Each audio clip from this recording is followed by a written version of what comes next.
Sawatdee Krap, and welcome to Thai Bites for Cracking Thai Fundamentals in J Academy. I'm Stuart J. Raj, and today we're going to be talking about that very greeting that I used just then, the Sawatdee. Now, I've written it here, and I've written it with a T in there. We'll describe actually what it all means in a moment. But did you know that the Sawatdee greeting is only relatively new in Thai?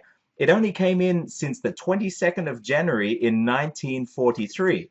Now, before that, Sabai was the term used. Sabai meaning to feel good. And so Sabai was the term when you're greeting, and it was the response. So Sabai mai, are you feeling good? So this Sabai here means to feel good. And the response would be Sawasdee. Now, if you go to Lao, you hear them still saying that. But what happens? The linguist and monk, Praya Upakit Silapasan, or his name that he was known by is Nim Kancanachiwa. He didn't want to lose out to other languages like French and Italian and German that had good morning, good evening, good afternoon.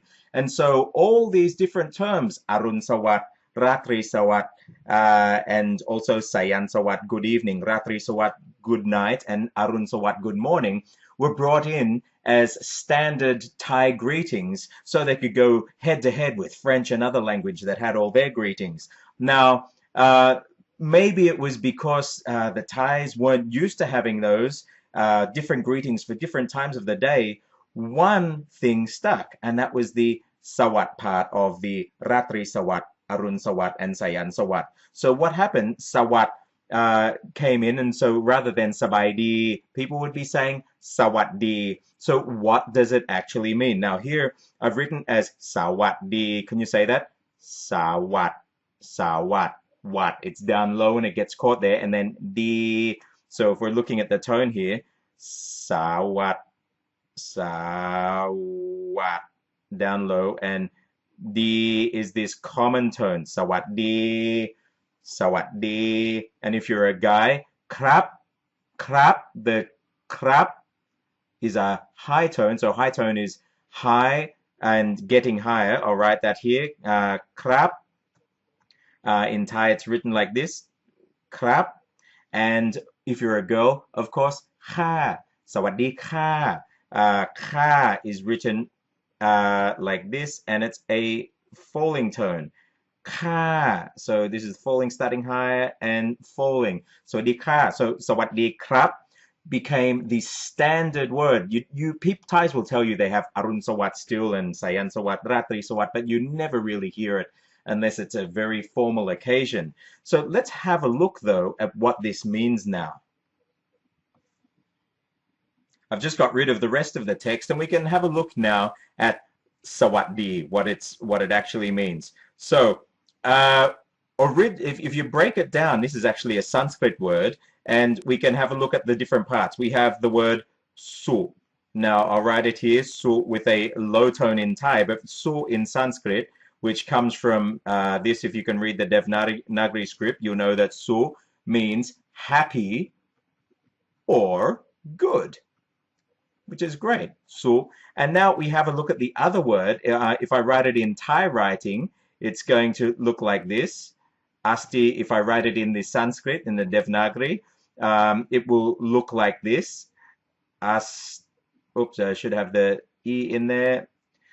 So, Asti. And so that Asti is both that's in the Devanagari script, Sanskrit, and this is in the Thai script. Asti. Now, you think, what does that mean? It doesn't sound too familiar. But if you speak French, Italian, Spanish, how about we look at Spanish? What about the word está?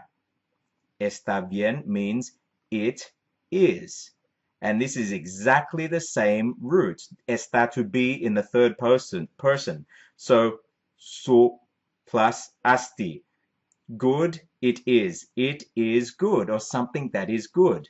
May it be goodness, or it's just the same meaning as Sabaidi, su asti. Now, what happens when you say this su? I'll write down here, su plus an asti. Let's have a look here. Su asti, suasti, swasti, swasti. This u and the a put together, sua, swa, it turns into a w, and that's exactly what we have here. This is the w, Sawasdee.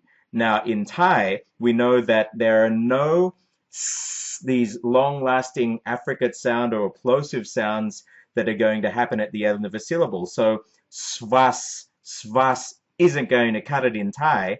First of all, we will have to break it into syllables. So, suwat, the S gets caught where the tongue hits the mouth. So, swas turns into suwat.